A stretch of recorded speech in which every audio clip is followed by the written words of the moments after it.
Alrighty, we're live. Let's see if we can get some people in here in the next 30 seconds. If not, I'll just go ahead and give the update, but let's see if we can get some people in here. See anybody there? Anybody there? I have 0 people, 0 likes. Let's see. Is anybody there? Okay, we got somebody there. At least we have a couple people. Alright, there we go. 30 seconds. That's usually about how long it takes for some people to get in here. Okay, well, let's go ahead and give the afternoon court update. Wasn't allowed back in the courtroom for the afternoon. I was still barred. Whether or not the next day when I come back for the next date of the will be, it's about 2 weeks from now. I'm going to double check the date just to make sure. But it's a couple weeks from now, towards the end of the month. So we'll see if I'm going to be barred from the courtroom again. It might be a different courtroom. I don't know. But we'll see when that day comes. I was not allowed in the afternoon session, but I did go over to the Board of Supervisors and speak a little bit about what happened this morning. Let them know that, hey, this is what's going on in the courthouse. This is what your district attorney's doing. So pretty much in the afternoon there, the people's DNA expert went on the stand and gave his testimony. I was able to question him, ask him a question afterwards. Oklahoma Community Watch, yeah, I've been out filming. I've filmed a lot of things. It's just that I haven't put them up yet. And right now I'm involved doing court cases, and those take time to put together. Thank you, everybody, for the support. I know it's been a while, but I just want to let you, primarily with the live streams here and there, let everybody know that I'm still around. But yeah, the DNA expert got up there and testified.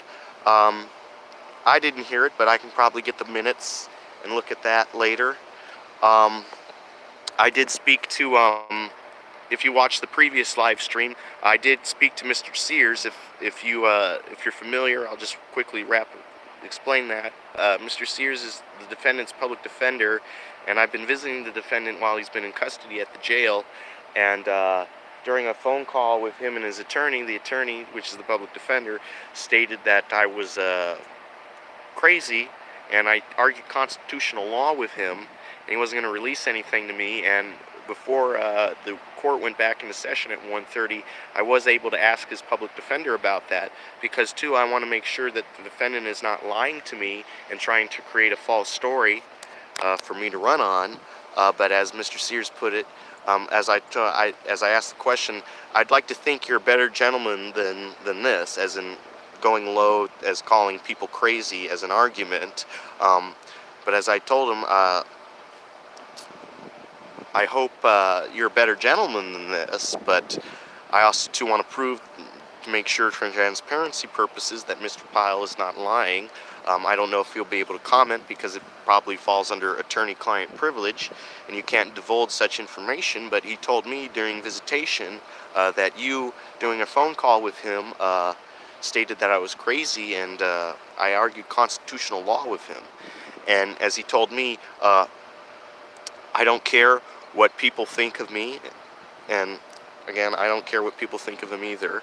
You know, I don't really care about Mr. Sears. He's got a job to do just like everybody else, but I think as someone who's a member of the Bar Association would be, you know, more polite when describing people that exercise their First Amendment rights, when he's a person that supposedly defends rights of people. As he put it, he doesn't care what people think of him, and he would never involve a party that is not involved in an attorney-client privilege. So that was his answer. So can I say that? Yeah, when it comes to AK, is that your P? Yeah, exactly, Real Jiggly. But pretty much what I've heard is what I get is when the cops and the government, all they can resort to is saying you're crazy, they have no real argument against you. I mean, yeah, like, for example, I made a comment on Non News's video, if you know that channel. He posted a video where he was at the Torrance, no, I believe it was a repost of Mr. Arthur Sharper, if I said his name correctly, as video of him at the Torrance City Council meeting, and Black Lives Matter was all up in his face because what he said about the Christopher DeAndre Mitchell shooting. And whether or not you agree with him, I've been to meetings where he's attended as well. Whether or not you agree with him, he still has a First Amendment right as everybody else, but some people could argue, well, he's crazy for getting up there and saying that. Well, crazy, you know, is, in my opinion, is each person's definition. They, you know, may view it, you know, they may find that taking the bus instead of using a car for transportation is crazy. Well, eating vegetables instead of meat, well, that's crazy. Well, from my understanding, what, you know, you can say whatever you think is crazy, but from my understanding, the definition of crazy, or it's better known as insanity, is doing the same thing over and over again and getting the same result, but each time you do whatever act you're doing, you're expecting to get different results. For example, to think, for me to suggest that, let's say I smoke a cigarette, right? And each time I smoke a cigarette, it burns down. But for some reason, I keep smoking, thinking that each time I'm gonna light the cigarette, it's gonna explode like a Joker cigar from Batman in my face. But I keep smoking cigarettes over and over again, and that's not happening. So either I'm addicted or I'm insane. But that's there's an example for you, ladies and gentlemen. But pretty much the DNA expert testified. I spoke to Mr. Sears. I spoke to one of the detectives and asked him some questions about the inconsistencies. He didn't really have an answer other than, oh, well, what do you think? And I told him, well, I don't think it was properly investigated.